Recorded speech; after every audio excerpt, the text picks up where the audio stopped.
예수님께서 수많은 이적들을 행하셨는데 요한복음에는 7가지 이적만 소개하고 있습니다.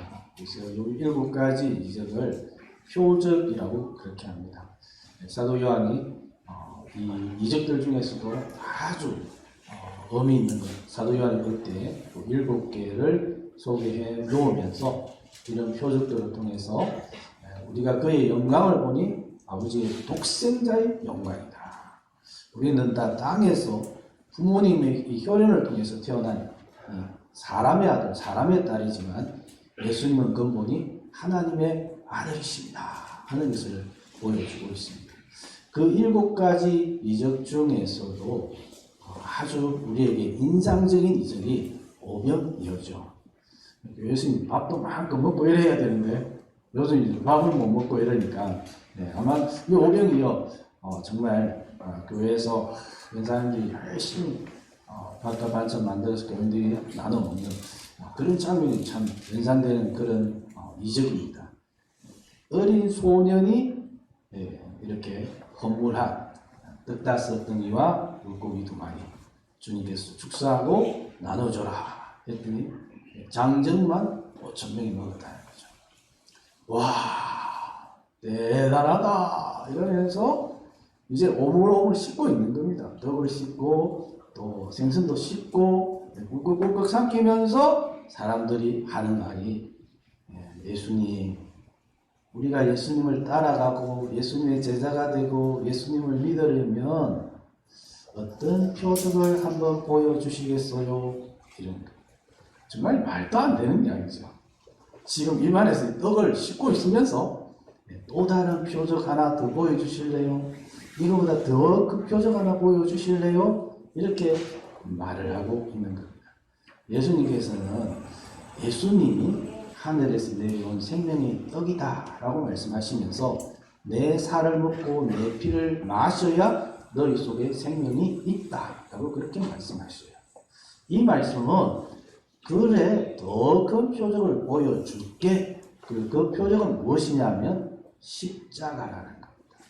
예수님께서 수많은 이적들을 펼쳤지만 그 이적들과 비교할 수 없는 최고의 표적을 보여줄 텐데 그 표적은 바로 십자가라는 거죠.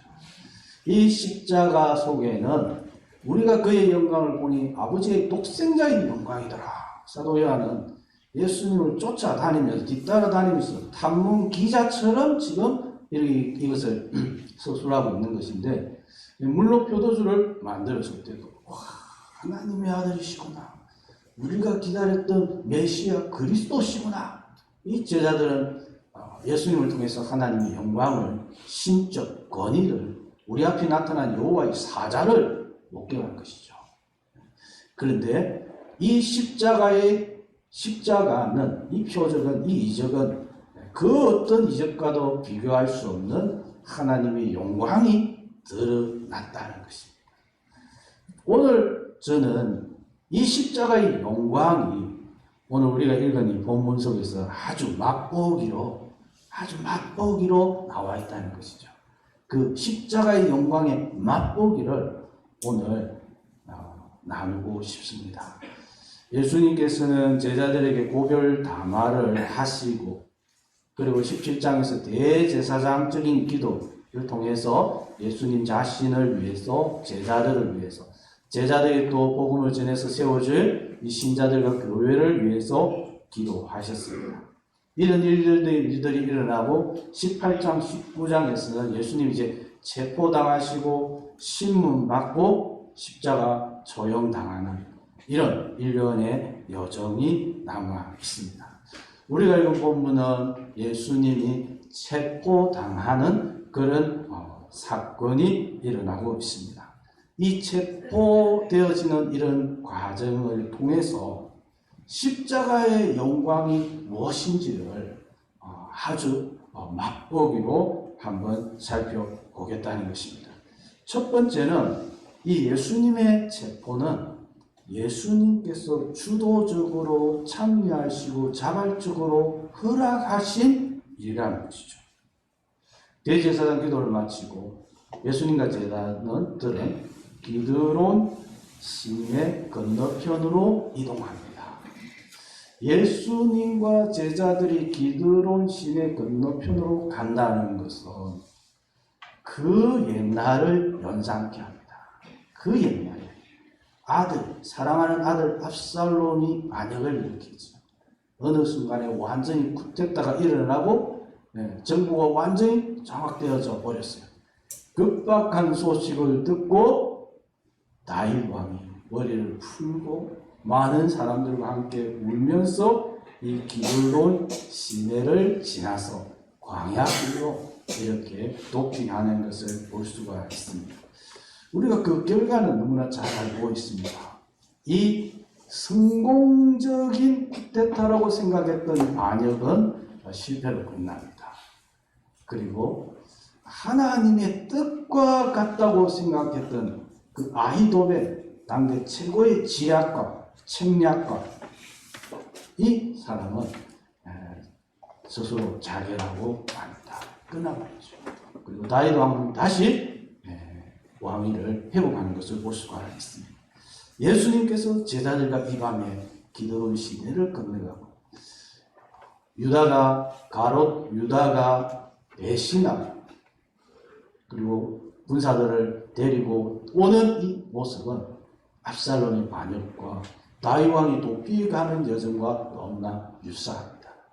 그러나 그 결과는 다윗 왕이 왕위를 다시 복귀하듯이 아히도벨의 지혜는 흠망한 것으로 끝나듯이 우리 예수님은 십자가 고난에서 3일 만에 승리하시고 부활하신 줄로 믿습니다. 가룟 유다의 깨는 지혜는 세상에서 가장 어리석은 것으로 판명난 것을 볼 수가 있습니다.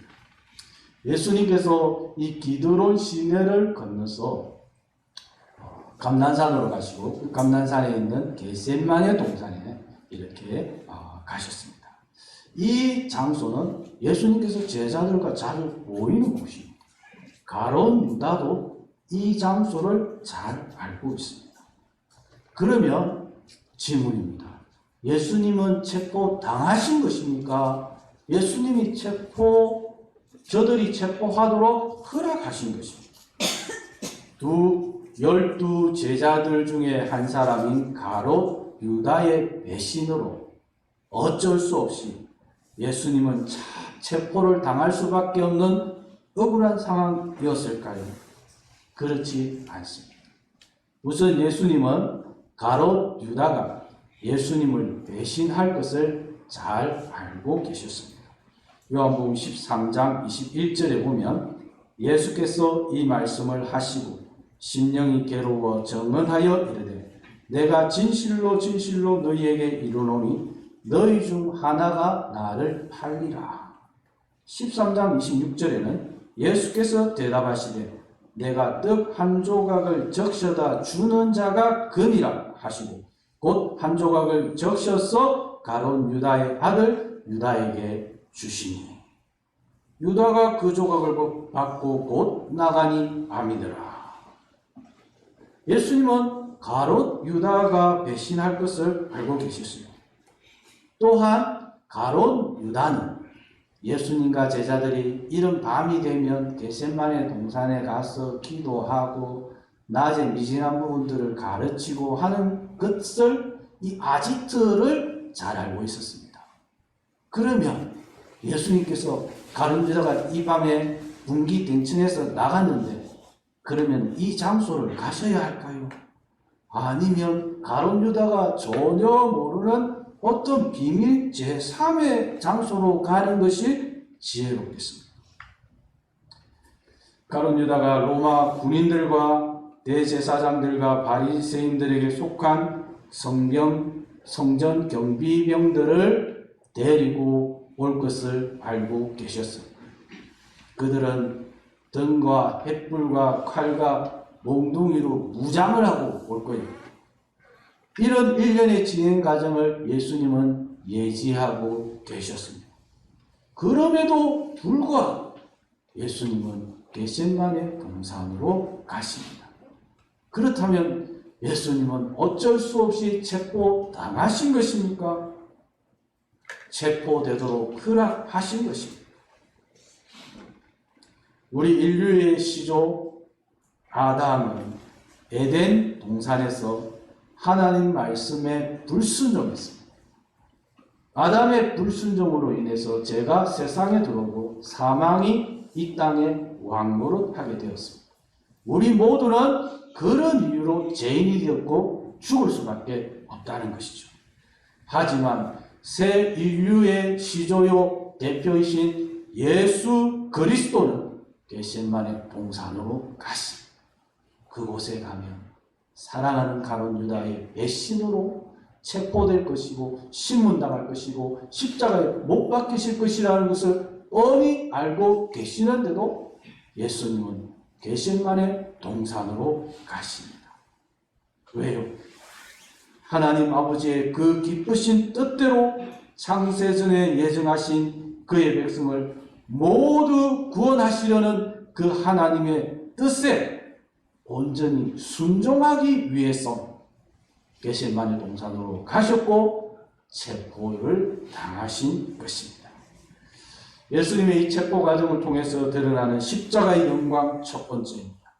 체포는 순환, 십자가의 고난, 주님이 택하신 것이지 하나님의 뜻에 순종한 것이 가룟 유다의 배신이며 로마 군대나 대제사장과 바리새인들의 희생물이 결코 아니라는 사실입니다.